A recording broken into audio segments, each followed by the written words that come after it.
Bonsoir, bienvenue dans 85 Chrono, le vestiaire, le deuxième rendez-vous sport du lundi sur TV Vendée. Et ce soir, nous allons parler handball. Donc, qui dit handball dit Michael Bouchet, notre expert. Bonsoir, Michael. Bonsoir, Aurélien. Et nos deux invités du Pouzauges Vendée Handball, Thomas Brémaud, l'entraîneur de l'équipe de N1. Bonsoir, Thomas. Bonsoir. Et à vos côtés, le capitaine Simon Brault. Bonsoir, Simon. Bonsoir. On va revenir avec vous, et avec vous, Michael, sur cette victoire samedi soir à l'Étoile du PVHB face à la Lanterne Rouge, les Girondins de Bordeaux-Floirac. Victoire 29-26.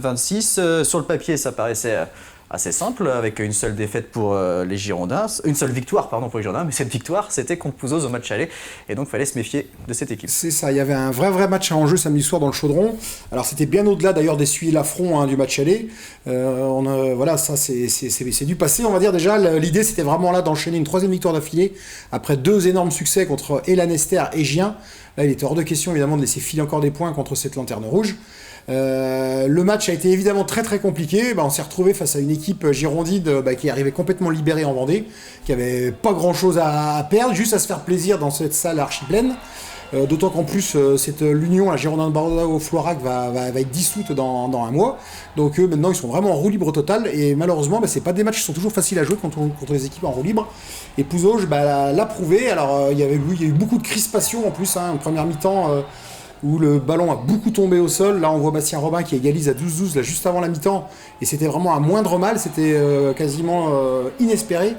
Après, il y avait quand même eu un gros sursaut d'orgueil, j'ai envie de dire, notamment c'est les tauliers de l'équipe qui ont mis un peu les pieds dans le plat. Et Pouzauges a basculé à la 47e avec 5 buts d'avance. Là, on a vu quand même Floirac baisser un peu enfin la tête, mais ça a été compliqué encore jusqu'au bout. Les Girondins sont revenus à 2 buts à 5-6 minutes de la fin, et il a fallu que tout le monde soit vraiment très sérieux jusqu'à la fin. Donc Thomas, c'est un match que vous craigniez vraiment, on en avait parlé un petit peu avant, on en a parlé après, c'est compliqué à gérer ces matchs-là. Ouais, on l'avait bien préparé, mais on le craignait vraiment. Le pessimiste que je suis le craignait vraiment d'autant plus que, paradoxalement, même si on est très bien en ce moment, la maladie un peu pousaugesse, c'est de se mettre au niveau de l'adversaire, qui plus est dans un match crucial, nous, pour notre survie. Donc on le perdait finalement avec les équipes qui gagnent derrière, ça aurait été vraiment un très mauvais résultat. Et on l'a senti, le ballon était très lourd, les mains tremblaient, on attaquait des fois pas très bien le but, et face à une équipe décomplexée, qui était bien regroupée face à un très bon gardien, un des meilleurs de championnat, on a perdu beaucoup de ballons et on a été punis et on a été dominé une bonne partie du match. Pourtant, Simon, vous avez l'expérience, 14e saison, je crois, en national 2 ou 3 ou 1. C'est des matchs que vous avez préparés pourtant hyper sérieusement, mais on tombe toujours un peu dans ce piège-là que de se mettre au niveau de celui qui est en dessous finalement. C'est ça, on savait qu'il fallait entrer dedans tout de suite dès le début pour pas se faire peur. Et finalement, c'est plus fort. La crispation nous a rattrapés. Il y a aussi beaucoup de jeunes joueurs, et même les plus anciens. On sait qu'il faut pas se mettre au niveau de l'adversaire, mais finalement, au bout de 30 minutes, c'est ce qu'on avait fait, et il nous restait plus que 30 minutes finalement sur 60 pour faire la différence. Donc on s'est rendu la vie un peu difficile samedi soir. Et pourtant, le Chaudron était encore archi plein là, samedi soir. Le public était là pour vous pousser. Alors, on va évidemment parler des bonnes choses, même si le contenu était quand même pas extraordinaire au niveau des attentes, on va dire. Par contre, l'opération comptable, elle est géniale, quoi. L'opération comptable est vraiment importante. Quel soulagement. On n'a pas pris, ça a été très tendu le niveau du cœur. Pour nous aussi, le staff là, on n'a pas vécu des moments très faciles, mais évidemment l'opération comptable elle est géniale. Heureusement, parce que derrière c'est un peu perdu. Donc on se rapproche vraiment de notre objectif. Surtout nous le staff qu'on est arrivé en 2022, mais surtout pour les joueurs avant tout et pour le club, le maintien. Et ça commence à sentir bon. Donc c'est vrai que comptablement c'est génial. On va voir le classement justement, Michael. C'est ça. Alors effectivement, on s'attendait bien à ce que quasiment tous les derniers perdent, ceux qui sont dans la course au maintien avec Pouzauges. Et effectivement, tout le monde a perdu, notamment il y avait Gien qui jouait contre la Nester, je crois, de mémoire. Donc effectivement, là, Pouzauges a vraiment fait son trou, sachant que les deux derniers descendent obligatoirement, et que le moins bon ou les deux moins bons 10e descendront. Donc là, il y a quand même une victoire d'avance, une victoire et demie d'avance, avec encore une grosse opposition. Là, dans 2 matchs, le PVHB recevra Granville. Donc là, ça sera certainement l'occasion, on va dire, là, d'enfoncer le clou une bonne fois pour toutes. Donc là, maintenant, la bascule est bien faite pour Pouzauges. Le maintien est vraiment maintenant entre ses mains désormais. On va parler bien sûr de cette fin de saison, de ces 4 derniers matchs de championnat. Mais avant cela, pour revenir sur ce match face à Bordeaux-Floirac, on va écouter une réaction du coach bordelais Xavier Chaumel au micro d'Hélène Laurenceau. paradoxalement, on n'avait pas trop organisé les choses pour essayer de déjouer les plans des Pouzogés parce que on n'en est pas là, nous. Hein. Comme vous le savez, on est dernier, on n'a qu'une victoire contre Pouzauges au match aller. Mais c'est vrai que l'ambiance ici et puis l'histoire entre le club de Pouzauges et puis en tout cas moi au moins en tant que Florac, voilà, il y a une histoire avec toujours des matchs qui sont âpres, disputés.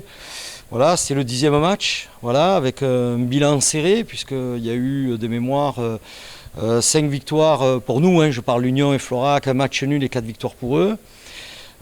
Qu'ils ont eu ici la victoire de la montée, qui je pense a été fondatrice de beaucoup de choses et de la qualité du travail qui est réalisé depuis des années dans ce club. Bon, je pense qu'après l'exercice est trop difficile pour nous devant une équipe comme ça qui est complète et qui n'est pas du tout à sa place. Elle le montre d'ailleurs sur le cycle de victoire qui est la sienne en ce moment.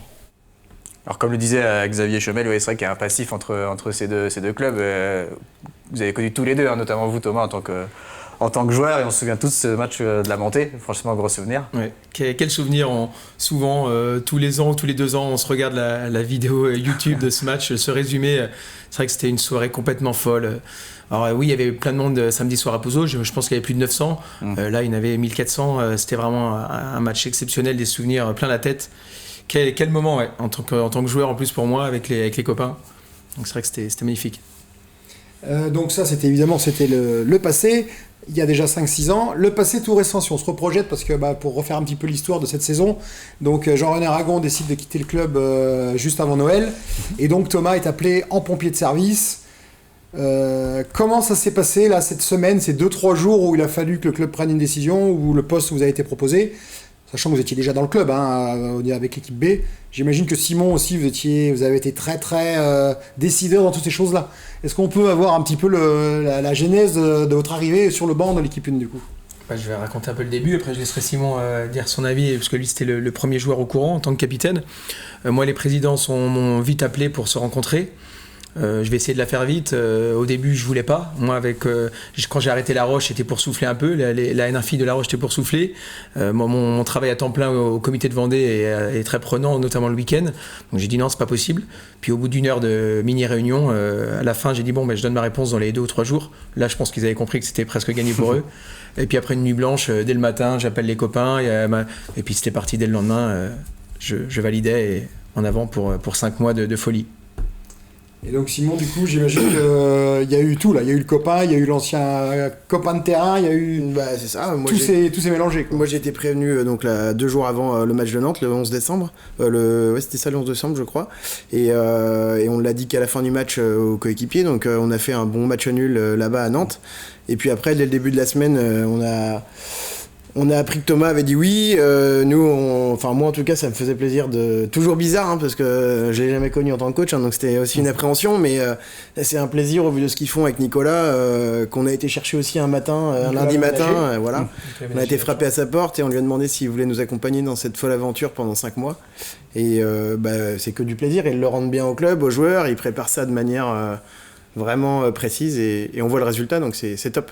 Et on analysera justement ces résultats un peu plus en détail dans quelques instants, qui sont très très bons depuis votre arrivée, Thomas. Mais on va faire un rapide tour d'horizon du reste de l'actualité sportive, avec notamment du ring hockey samedi soir, de l'Euroleague, la Coupe d'Europe, la 6e journée, la dernière, et la défaite de la Vendéenne face aux Portugais de Tomar, 4-2. La Vendéenne qui termine donc cette saison d'Euroleague avec 6 défaites. À noter qu'en championnat, en National 1, le Poiré s'est incliné à Lyon 7-2. On jouait en rugby également la 18e journée de Fédéral 3, la dernière avant les phases finales. Et le rugby club Sablé s'est offert le leader Saint-Malo, qui ne comptait qu'une seule défaite. Victoire 26-22 du RCS, qui termine donc invaincu à domicile, 4e au classement, et qui va donc jouer les barrages pour la phase finale le 24 avril. Le FC Lyonnais a terminé sa saison par une victoire à Plabennec 47-17 et termine 6e. Quelques images de trail avec la 18e édition du trail du Champ du Loup. C'était samedi et dimanche. Vous y étiez, Mickaël, également. Organisé par Chantonnet Red, plus de 1100 coureurs sur de nombreuses épreuves, 12, 23, ultra, 42 km, ou encore la fameuse 8-5, 8 heures et 5 minutes de course sur un circuit de 5 km. Et à noter sur le 42 km la victoire de David Menanto du Raid Aventure Pays de Vie. Et puis en voile, la 1000 des Sables s'était lancée samedi pour 5 Ocean 50 et 17 classe 40. À noter déjà un abandon en classe 40, celui d'Amélie Grassi, et 3 abandons en Ocean 50, dont celui d'Armel Tripon. Son multicoque Les Petits Doudous a chaviré au large des côtes espagnoles. Le skipper a pu être secouru par Elie Treuillage et des opérations sont en cours pour retrouver son bateau. En classe 40, c'est Corentin Douguet qui est en tête et Sam Goodchild qui mène la course en Ocean 50. Un mot de football avec le VHF, le club des Herbiers, et Michel Landreau, le président, qui passe la main après 14 années de présidence. Il transmet le flambeau à Dominique Vincendo, déjà actionnaire de la SAS. Le VHF qui s'est imposé à Mont-de-Marsan samedi 2-1 lors de la 24e journée de National 2. Toujours en football, en National 3, à noter la défaite de la Roche VF à Laval 1-0. Les Lyonnais qui cèdent leur place de leader à Saumur qui s'est imposé à Chaland 2-0. En basket, en National 1 masculine, victoire des Sables d'Olonne à Besançon dans le groupe B. Les Sablés qui ont encore un petit espoir d'accrocher les playoffs. Dans le groupe C, Chaland s'est incliné sur le terrain du Centre Fédéral. Et puis pour terminer, du tennis de table avec en championnat de France par équipe en National 3 messieurs, l'équipe 1 de La Ferrière qui a validé sa montée en National 2 en s'imposant à Saint-Divy 8-5. On va s'intéresser aux autres résultats handball du week-end, Mickaël, avec notamment la victoire de La Roche en National 1 féminine. C'est ça, La Roche qui va finir sa saison pas en roue libre parce qu'il reste encore quelques matchs, mais qui va être au pied du podium très certainement à la fin de saison, donc qui va faire un très très bel exercice. Et voilà, les filles de Liviu vont nous clôturer une belle saison quand même bien menée, avec un leader Pessac, enfin 2 leaders qui caracolent en tête du championnat. Elles affronteront Côte Basque lors de la prochaine journée, et les Lyonnaises qui ont un match en retard. National 3 féminine, avec là aussi La Roche, et là c'est une montée. C'est ça, les dirigeants lyonnais et l'entraîneur avaient annoncé la couleur sur notre plateau là, il y a 2-3 mois, qui vraiment ils voulaient essayer d'accrocher cette deuxième place synonyme de montée en N2, et c'est chose faite officiellement depuis ce week-end, avec une victoire rondement menée contre Orléans, qui bataille pour pas descendre.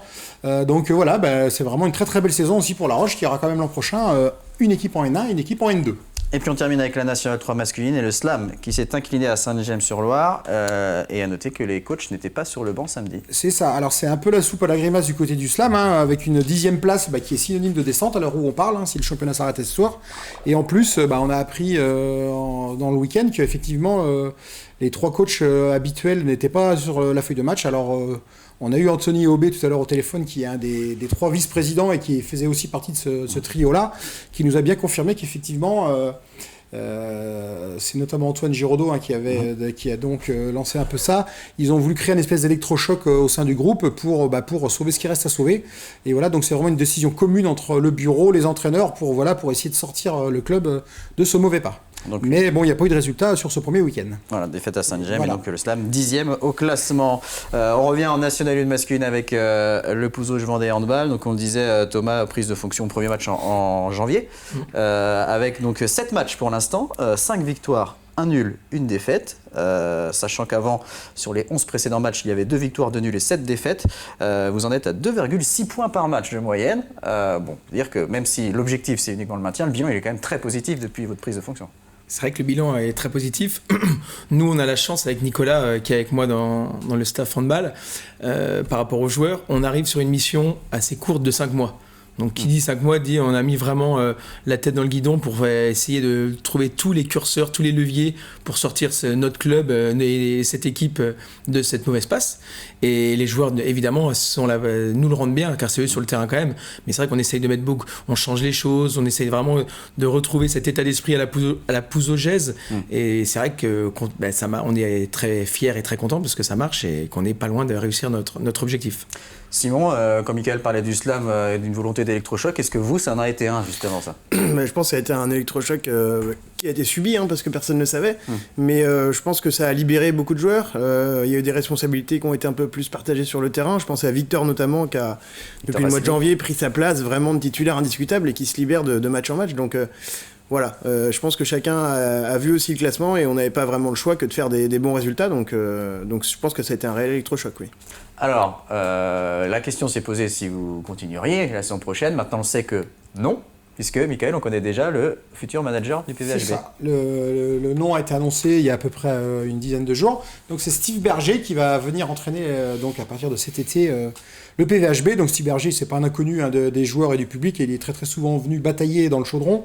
Et il est actuellement avec l'équipe de National 1 féminine à Angoulême, où donc il termine sa saison, lui aussi, il est dans le groupe de La Roche, il va finir probablement 5e, juste derrière La Roche.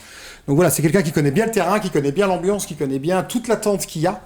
Il va récupérer, j'ose espérer, une équipe qui va être en National 1. Désormais, on en est quand même à penser ça. Et d'ailleurs, entre parenthèses, ça va être la première fois que le PVHB va se maintenir sur le terrain en National 1. Vraiment, ça va être la première année, donc ce sera quand même une sacrée performance.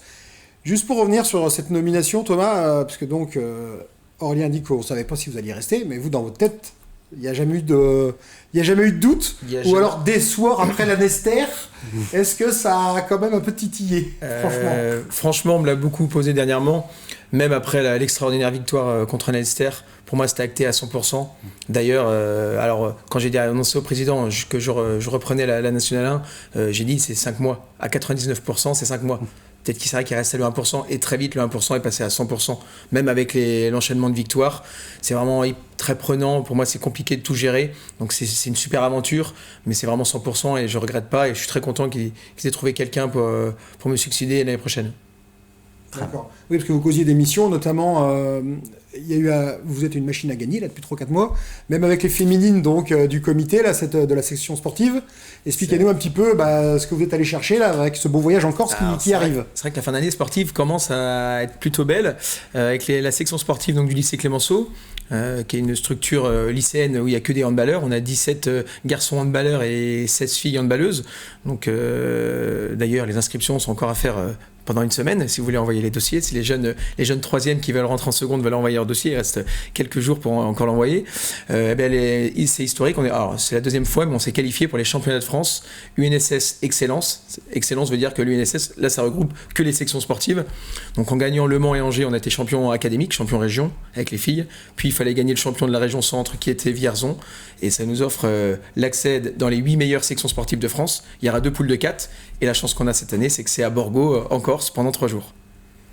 Donc la fin de saison de calendrier va être très très chargée. Le calendrier va être très chargé. Alors justement, pour revenir à l'équipe de Pouzauges, pour terminer, il reste 4 journées. Vous vous déplacez à Rennes pour affronter le Cercle Paul Bert le 23 avril, Rennes qui est 3e, puis la réception de Granville 11e le 30 avril, déplacement à Saint-Cyr qui est actuellement 8e le 14 mai, et réception du HBC Nantes 5e le 21 mai. Comment, Simon, on aborde cette fin de championnat ?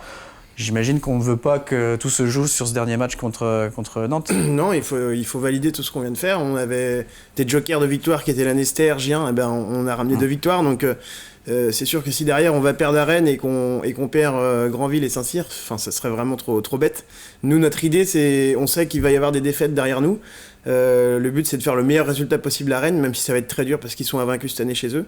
Et derrière, c'est de gagner Granville à Pouzauges. Là, on sortira à la calculatrice, mais vraiment, si on gagne Granville à Pouzauges, on sera peut-être pas loin du compte et d'être maintenu ce soir-là. Eh bien, on le souhaite, en tout cas. On va suivre bien sûr ça avec beaucoup d'attention. Merci beaucoup, messieurs. Très bonne fin de saison. On vous souhaite le maintien, bien évidemment. Et on sera présent pour ces 2 derniers matchs à Pouzauges, donc le 30 avril contre Granville et le 21 mai contre le HBC Nantes. Merci, Mickaël. Merci, à bientôt. À bientôt pour Paris Handball. Merci à vous de nous avoir suivis. Et rendez-vous jeudi pour 85 chrono agenda. On sera à Montaigu pour le Mondial Foot qui débute ce mardi. Très bonne soirée à tous.